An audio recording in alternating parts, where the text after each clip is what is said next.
Hi, everyone. Welcome to this week's What's Up Wednesday series, where we meet with guests of our network and share resources out to the industry. Today, we have Jennifer N Garcia. She's the early childhood professional consultant with Those Wonder Years LLC. She's going to be kind of going over a bunch of innovative ways to provide engaging professional development opportunities to the ECE professionals and kind of the positive impact that that can provide. So hi, Jennifer. Welcome, and thanks so much for joining today. Hi, good afternoon. Thanks for having me. I appreciate it. Absolutely. So kick us off today, giving us some background on you, your role as the professional consultant with Wonder Years LLC. Well, I am proud to say that I have been a professional consultant for 7 business days and 4 hours. So I'm very new in this role. However, I like to refer to myself as an all-purpose ECE person because of all the roles I've enjoyed: teacher, assistant teacher, substitute teacher, coach, trainer, and reflective consultant. So I believe my 20 years now of experience has led me to a place where I feel like I can be on my own, and the confidence and all my connections have really supported me in my new role. So I'm really celebrating this, and this is my first debut, if you will. So thank you again. Absolutely. Yeah, we're excited to have you. And yeah, when you brought this opportunity to me, and I was like, absolutely, let's do it. All right. So break it down for us a bit today. What is professional development, that kind of buzz phrase that these opportunities that we're going to be talking about? Right. Buzz phrase indeed. So I like to frame my answer with a question. I'm just kidding. I like to frame my answer with kind of putting professional development alongside with a training. So a long time ago, I was trained to be a forklift driver, and I was told to be in a time and place, and there was a trainer, and there were forklifts, and there were other people learning how to drive forklifts, and we had hands-on. We learned the features and the capabilities of a forklift and all its safety features, and then we had a practical exam where we had to use a forklift, pick up things and go backwards and all sorts of things. So I was trained to use a forklift. Whereas, so in ECE, some topics lend themselves to just basic transfer information, trainings on how to CPR trainings on how to properly sanitize and disinfect, and what the difference is and when to do those kinds of things. However, when I was trained to be a forklift driver, I never was asked later, how did you feel about driving the forklift? I was never asked, did you identify any room for growth during your journey to becoming a forklift driver?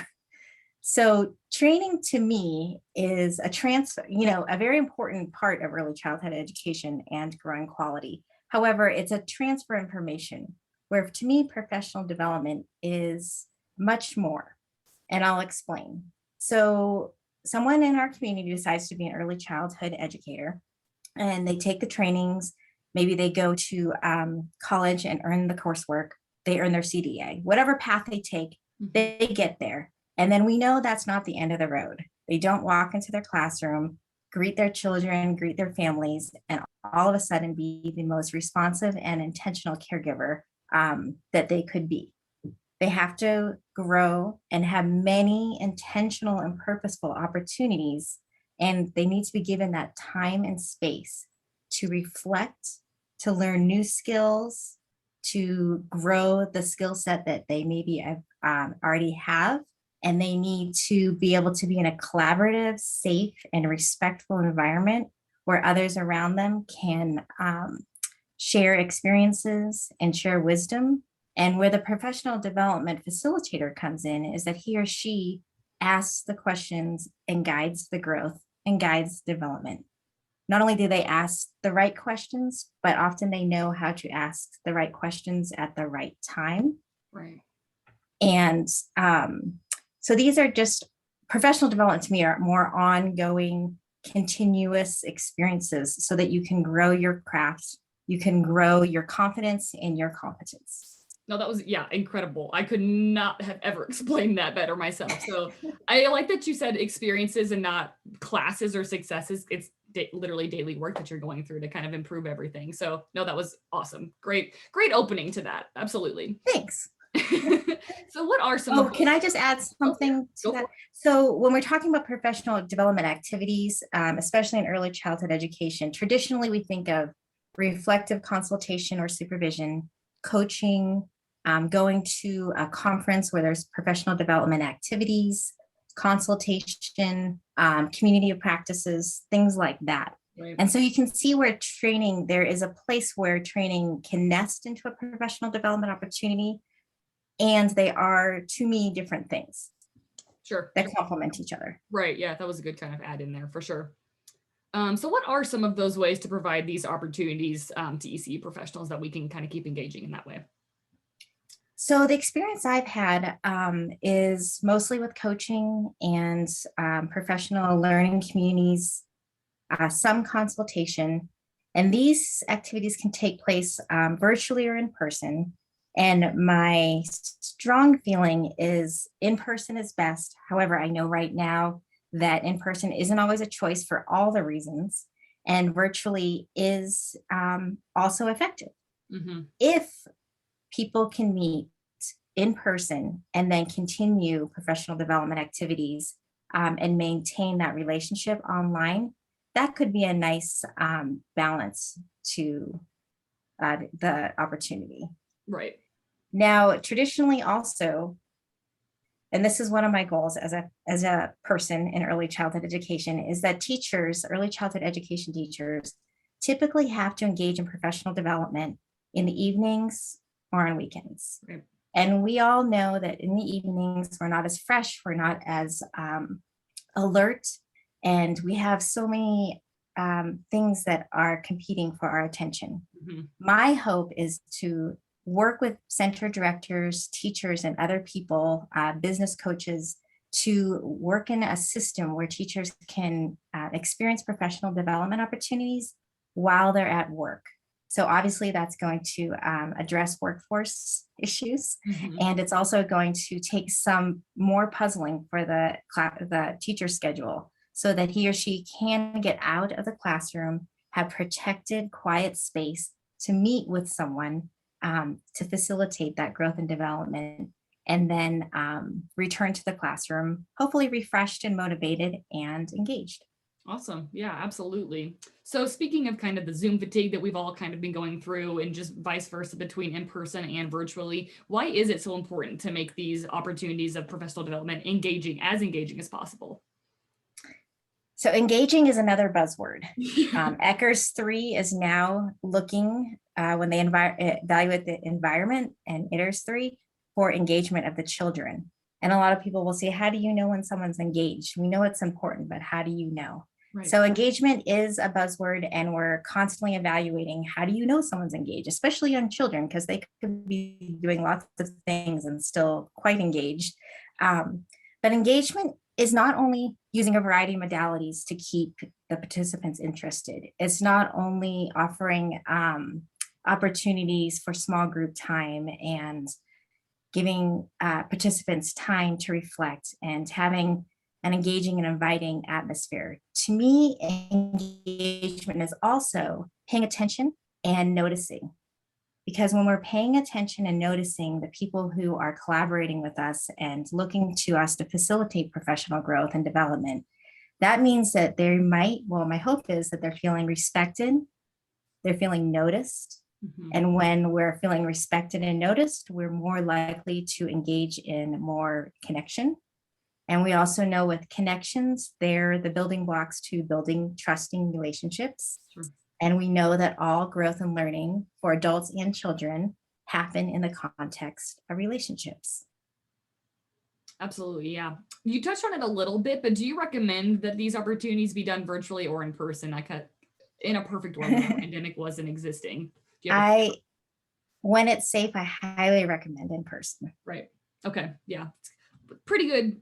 I would assume everyone agrees with that as well. Kind of in-person connection wins over everything most of the time. So yeah, definitely understandable with that. So what are some of the benefits that professional development opportunities can provide if people have never ventured into this topic at all before? So I think specifically with early childhood education teachers, having ongoing, consistent access to professional development opportunities that they choose, that they have an end state goal for attending or participating in that activity, the benefits to me are just endless. First of all, you go into a room or a place, and there are already people who do what you do, and hopefully they already love doing what you do, and maybe have some of the same challenges. So you're building community, and when people feel part of a community, they're more resilient and they're more likely to be open to growth. That also, when after a professional development opportunity, someone can feel so much more competent in their skills or identify room for growth and make goals and plans. So overall, it gives the teachers more skills, and it gives them that time and space to reflect and think, what is really working in my classroom? Where can I make changes? And then that makes someone feel just overall way more confident. So when they wake up in the morning, they're ready to get dressed, take a shower, get to work, because they have intentional and purposeful and responsive ways to be with the children. So then my hope is that feeling spreads to the center culture. So when people are feeling good about their work, they're feeling less stressed and overwhelmed. So this addresses, in my opinion, again, teacher well-being and which can also affect teacher retention, which we know is another hot topic that we talk about in early childhood education. So I think it's just a trickle-down effect. Teachers feel good. Teachers come to work feeling confident and competent. They're effective. They're responsive. They're intentional. And guess who benefits from all of this? The children and the families. Yep.